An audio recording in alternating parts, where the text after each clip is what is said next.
से निकले तो सबसे पहले तो एक दिन मारा मारी रही हमें बात चेंज कराने का, यानी कि हम लोगों ने यहाँ से 12,000 15,000 पर्सन अपना ले लिया कि वहाँ पे जाके कंपनी तो खर्च करेगी, लेकिन हमारे पास बाहर में मजबूती हमारा पैसा ही होगा।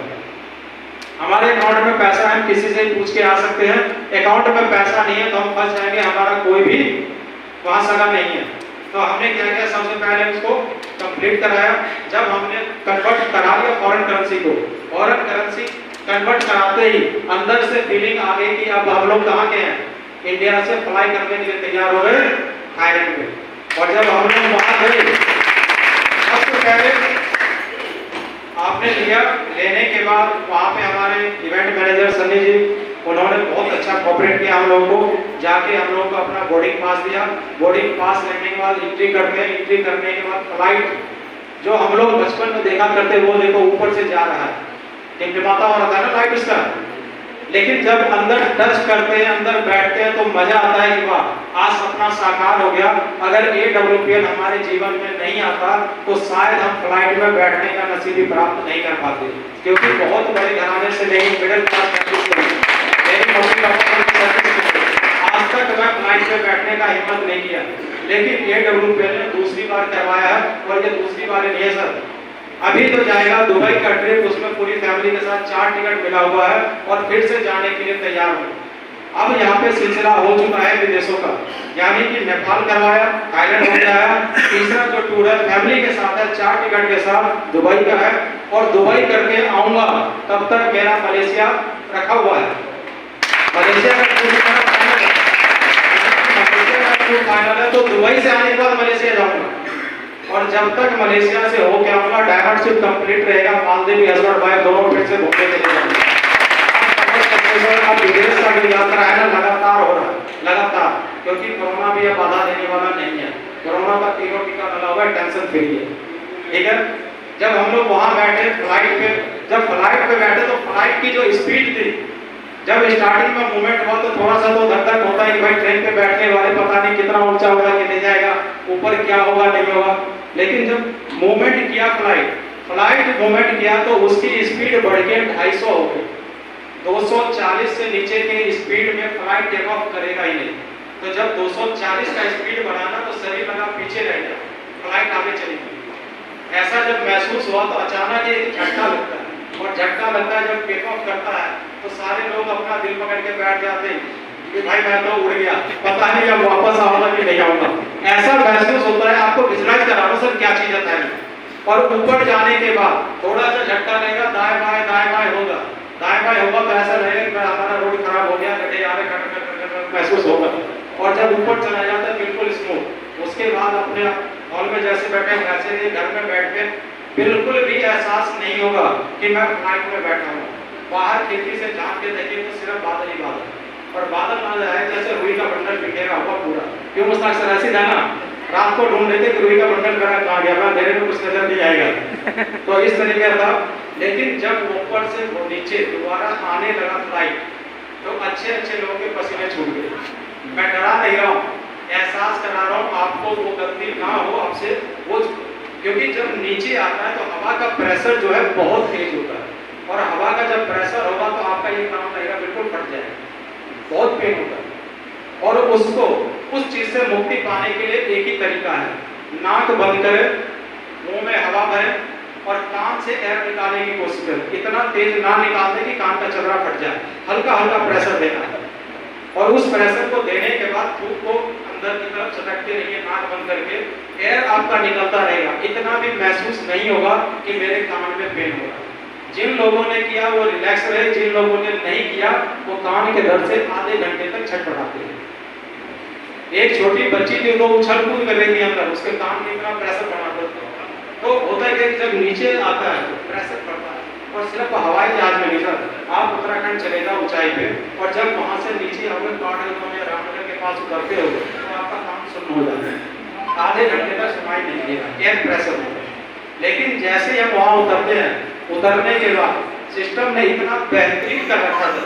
सबसे पहले तो वहां से आपको लैंड तो कर गए थाईलैंड में लैंड करने के बाद आपको वहां का वीजा लेना था। वीजा लेने के लिए हमारे सिस्टम ने भी 2000 बात लिए, और वो 2000 बाद आपका रिफंडेबल होता है।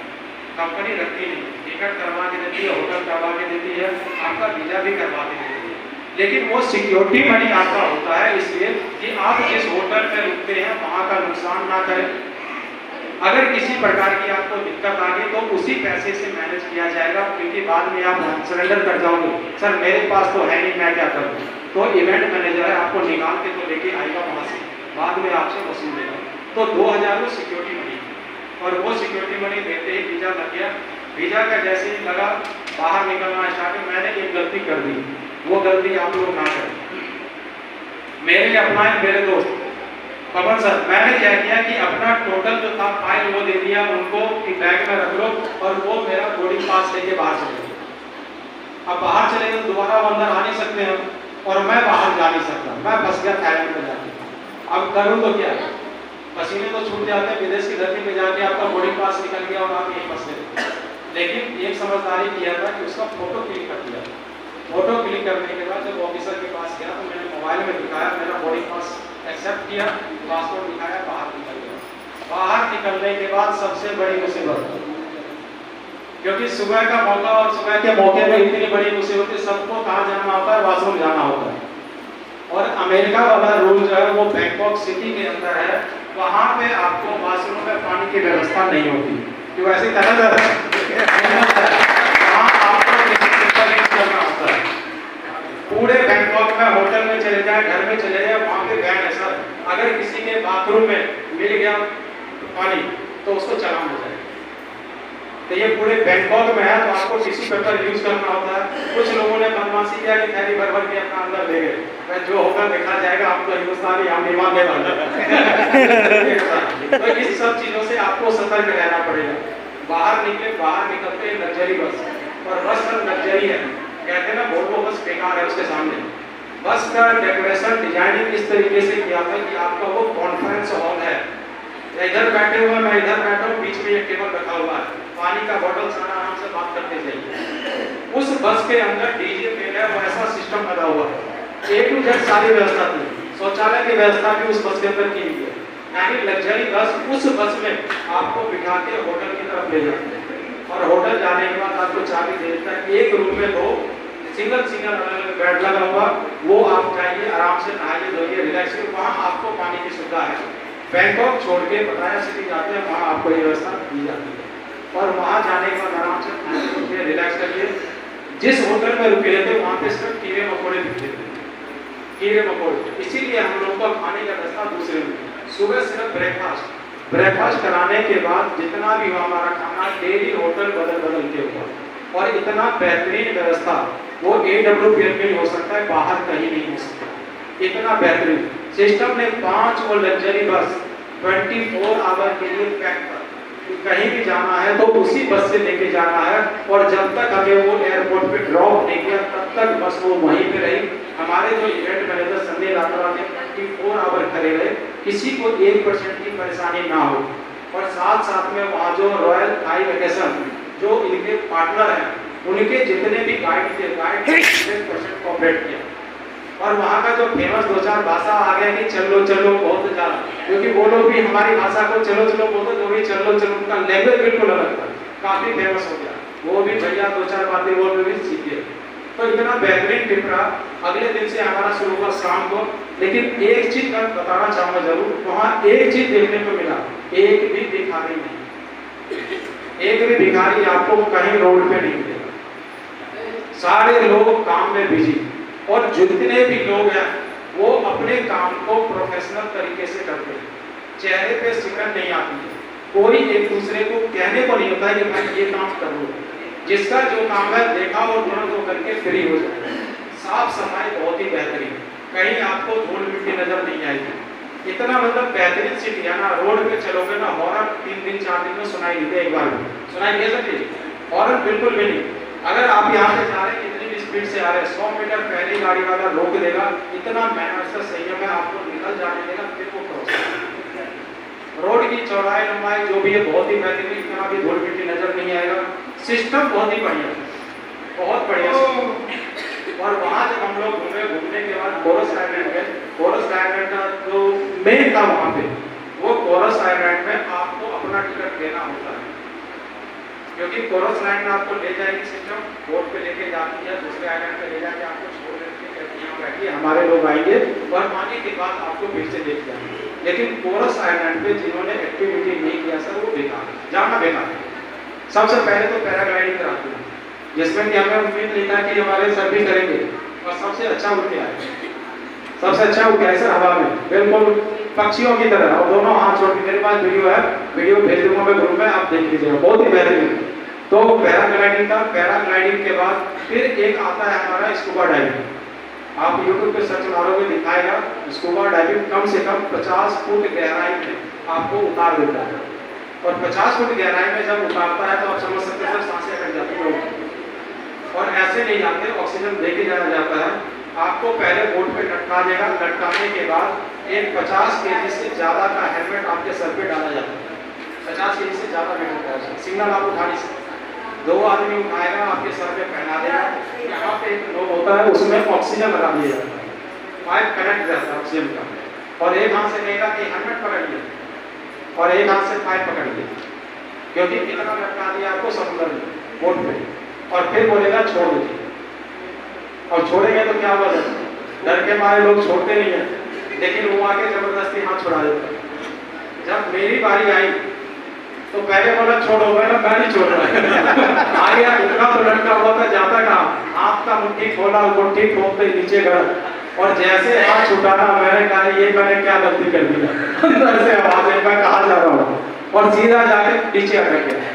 अटका तो ये महसूस नहीं हुआ कि मैं इतनी गहराई में जा चुका हूँ, क्योंकि विदिन सेकंड आपको पहुंचाता है वो हेलमेट, वो हेलमेट नहीं रहेगा तो आप हवा में उड़ते रहेंगे, लेकिन वो हेलमेट का इतना वजन होता है कि डायरेक्ट आपको नीचे जाके जमीन टिका तो लगा अब है, फिर लगा कि कुछ लोग आगे चल रहे हैं, लेकिन चल रहे हैं तो डर भी लग रहा है कि भाई अब तो इतना उतार दिया, अब कहेगा समुद्र के अंदर जाओ, हम तो पहले ही जा चुके हैं।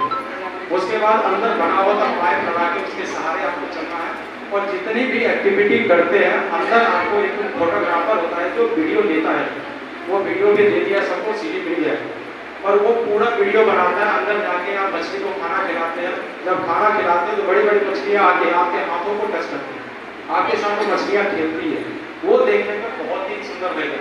जो अंदर हमारे मुस्ताक सर भी अंदर गए, लेकिन आधी एक्टिविटी किए सर, अलमलाहट हो गया अंदर, तो 2 भाषा सीखने को मिला, वहाँ आपको अच्छा लगा ये, और बहुत अच्छा लगा तो ये, यानी पानी के अंदर गए, आपने कहा आपको टिके रहने देगा, आपने कहा अच्छा लगा, आपको पकड़ के बाहर निकाल देगा, सिंपल सर, क्योंकि ये मतलब हो गया कि आप परेशानी महसूस कर रहे हैं, आप बर्दाश्त नहीं कर पा रहे हैं, तो आपको तुरंत लेकर ऊपर नहीं कर देगा, जान तो किसी का नहीं लेगा ना, वहाँ पे 3-4 रहते हैं, देख लेता है जो यूं किया पकड़ा तुरंत ऊपर, तो 2 भाषा तो ये वहाँ पे सीखने को मिला।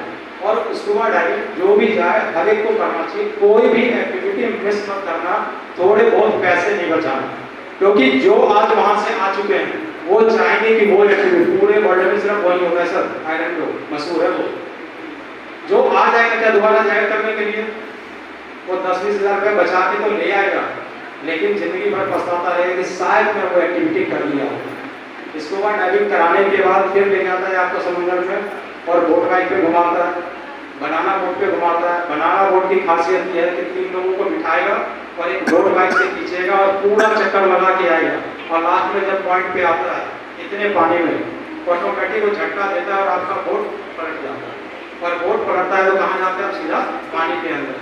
हमारे मुस्ताक से हमें घाई कर दिया, हमारा पाँव सब काट दिए, इनका नाखून उखड़ गया, क्योंकि मैं इन्हीं के साथ बैठा हुआ था, पूरा छोड़ के लगा के सब बचाओ। अच्छी थी।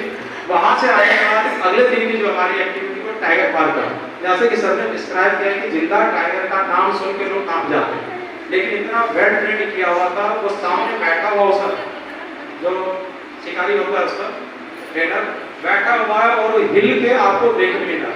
जब सर ने हाथ लगाया तो कई बार गुर्राया तो सिर्फ डंडा दिखाया और वो शांत हो गया। मतलब आपको अंदर ले जाने के बाद सारी एक्टिविटी ऐसी उसके जिंदा टाइगर के साथ फोटो खिंचवाना, उसको छूना, उसको सहलाना, ये सब अपने आप में एक अलग रोमांच होता है। और वहाँ से जब निकल के आए तो फिर ले गया हमें वाटर पार्क, और वाटर पार्क में एक टनल की तरह जैसे बीच में आ रहे हैं, चारों तरफ से शीशा कवर्ड है, और शीशा कवर है, इधर भी पानी, उधर भी पानी, सर पे भी पानी। आप सिर्फ नीचे जा रहे हैं और चारों तरफ आपको मछलियां और साथ में कौन सा था और घड़ियाल, ये सब उसके अंदर है। छोटी छोटी मछली स्टारफिश अलग अलग तरीके से आती है और बिल्कुल आप हाथ लगाते तो आपके हाथ को टच करके वो चली जाएगी।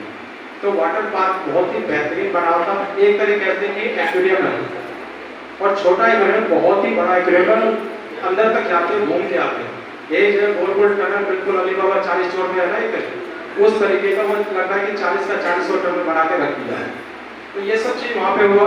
इसके बाद जो सबसे बेहतरीन चीज देखने को मिला कि हमारे हिंदुस्तान में जितने भी गे हैं, ये समझते हैं ना, ट्रांसजेंडर, देसी भाषा में इसको हिजड़ा बोलते हैं। और अपने यहाँ एक ही चीज है, मांगने का अधिकार, लेकिन वहाँ उनको रोजगार दिया गया है।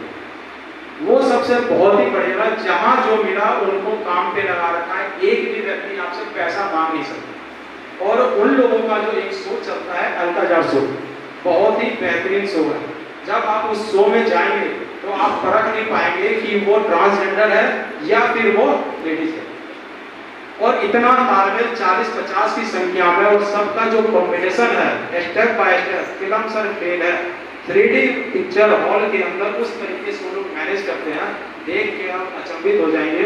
उसका पैसा आपसे नहीं लिया जाता, कंपनी पहले से ही बुक करके वो शो आपको दिलवाती है। तो बहुत ही बेहतरीन चीज़ है। कुछ चीज़ें हैं, बेकारी नाम की कोई चीज़ नहीं, ट्रांसजेंडर आपको कहीं परेशान नहीं करेंगे, सबको उन्होंने रोजगार दिया, सब कुछ बढ़िया है, सब मजा आया।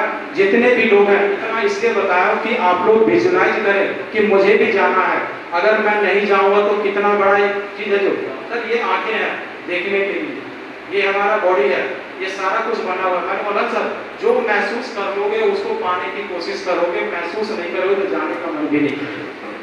मतलब मौका मिला तो उसको बना के आए। उतना बेहतरीन अंदर घूमने को मिला, देखने को मिला।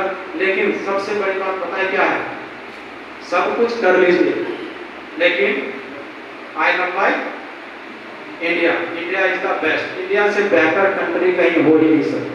क्योंकि जो भी आपको मजा आ सकता है, लेकिन इंडिया जैसा कोई भी कंट्री नहीं है। क्योंकि हमें वही धूल मिट्टी कीचड़ पानी सब कुछ नजर आता है, उसकी हैबिट हो चुकी है। उसके बिना हम लोग का मन लगता है क्या?